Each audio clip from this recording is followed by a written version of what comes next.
Assalamualaikum warahmatullahi wabarakatuh. Alhamdulillahirrabbilalamin. Wassalatu wassalamu ala asrofil anbiya'i wal mursalin wa ala alihi wa sahbihi ajmain. Puji berserta syukur kehadirat Allah subhanahu wa ta'ala. Salawat berserta salam kepada baginda Rasulullah Muhammad sallallahu alaihi wasallam. Baiklah, sebelumnya perkenalkan saya Damayanti dari Universitas Malikus Saleh dengan nomor induk mahasiswa 180150012. Baiklah, di sini saya akan menjelaskan mata kuliah medan elektromagnetik dari bab 9 sampai bab 14. Selamat menyimak video saya. Assalamualaikum warahmatullahi wabarakatuh. Saya Damayanti dari Universitas Malikus Saleh. Berikut saya akan menjelaskan bab 12 mengenai arus perpindahan dan gaya gerak listrik imbas pada mata kuliah medan elektromagnetik. Baik, yang pertama arus perpindahan. Pada medan-medan statis, kur dari H sama dengan J, rapat arus di titik yang bersangkutan. Ini merupakan rapat arus induksi yang dinyatakan perkalian silang di frekuensi dengan H sama dengan JC, medan-medan yang berubah waktu bila frekuensi V dikali JC sama dengan V perkalian silang di frekuensi dengan H sama dengan 0. Maka V dikali JC sama dengan min doro per dot. Kemudian dengan menambahkan arus perpindahan pada arus kondisi, maka terjadi persamaan kontinuitas.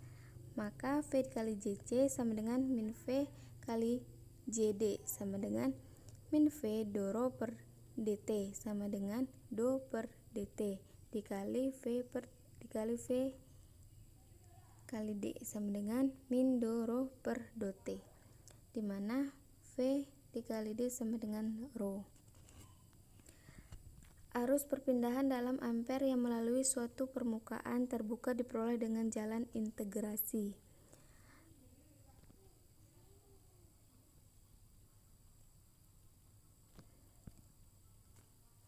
Maka rumusnya ID sama dengan integral C JD dikali DS sama dengan integral S doro per dot sama dengan D per dt integral S D dikali DS.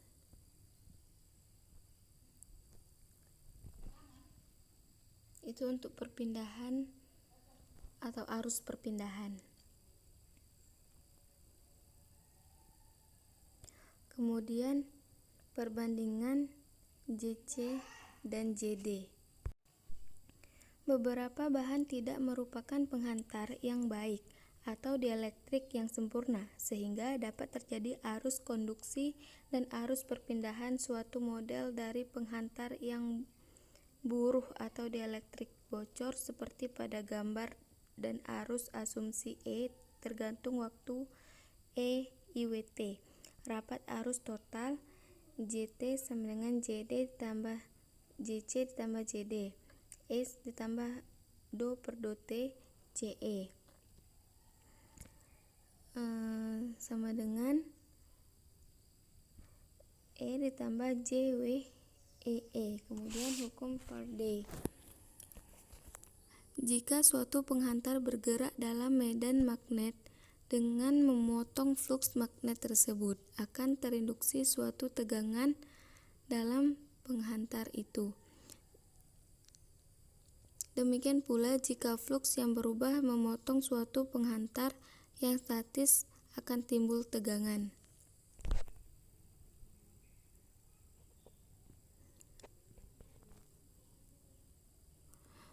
Maka dari itu, tegangan dan kecepatan memotong fluks dibandingkan oleh hukum Faraday. Maka disitu bisa dijelaskan garis-garis medan itu seperti terdorong ke arah depan penghantar yang bergerak tersebut. Medan yang berlawanan arah jarum jam akan menimbulkan medan lain yang sama besarnya. Bila tersambung membuat rangkaian tersebut, arus akan timbul ke dalam penghantar yang memenuhi aturan tangan kanan dengan seperti pada gambar itu ya. bisa dilihat.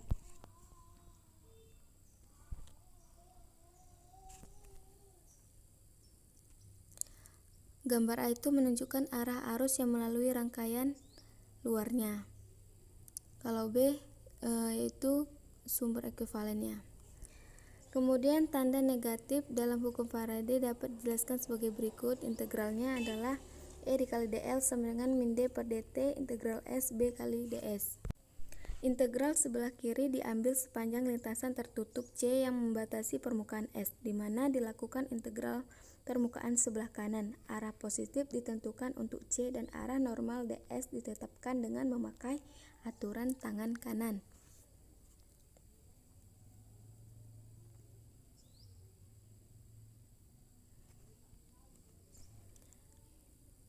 Kemudian pada gambar A itu ada sebuah gambar. Dalam kontur terdapat rapat fluks yang berubah BT. Jika B bertambah turunan terhadap waktu positif sehingga persamaan ruas kanan negatif. Agar integral ruas kiri negatif, arah E harus berlawanan dengan arah kontur. Jika suatu kawat penghantar diletakkan di tempat kontur, akan timbul arus padanya yang arah sama dengan E, seperti pada gambar B tersebut ya. Gambar B itu adalah arus lingkar. Ini akan menimbulkan fluks yang melawan arah E. Hukum Lenz, tegangan yang diinduksi oleh fluks yang menemukan polaritas sedemikian hingga arus yang menimbulkan dalam suatu lintasan tertutup melawan perubahan fluks tadi ya. Dalam kasus penghantar yang bergerak dalam medan magnetik statis, maka penghantar akan mengalami gaya magnetik yang melawan gerakannya. Oke, di sini penghantar yang bergerak dalam medan yang tak tergantung waktu. Gaya F pada muatan Q yang bergerak dengan kecepatan U dalam medan magnetik B.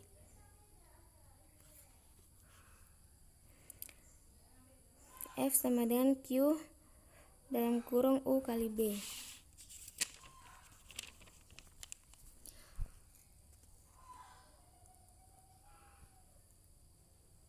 Jika suatu penghantar yang mengandung sangat banyak muatan bebas bergerak dalam medan E tersebut menimbulkan perubahan tegangan di antara kedua ujung penghantar, yang besarnya bergantung pada orientasi terhadap penghantar itu. Tegangan ujung A terhadap ujung B penghantar. Maka VAB sama dengan integral AB EM dikali DL sama dengan integral AB dikali dalam kurung U kali B dikali DL. Jika U tegak lurus pada B dan penghantar itu normal pula terhadap keduanya, maka pada penghantar yang panjangnya sehingga terjadi tegangan.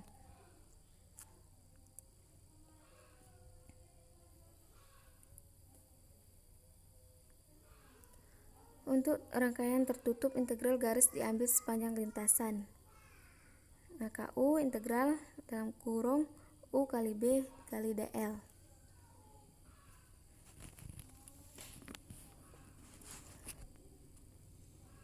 Penghantar yang bergerak dalam medan yang berubah. Kalau suatu rangkaian tertutup penghantar bergerak dalam medan B yang berubah terhadap waktu, maka tegangan imbas total yang terjadi dari dua jenis sumber perubahan fluks hukum Faraday menjadi V sama dengan min D per dt integral C do B per dt dikali ds ditambah integral U kali B dikali dl.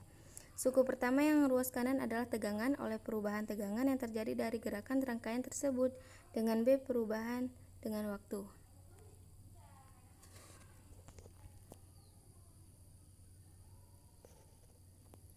Itu aja penjelasan dari bab 12.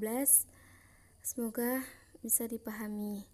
Assalamualaikum warahmatullahi wabarakatuh.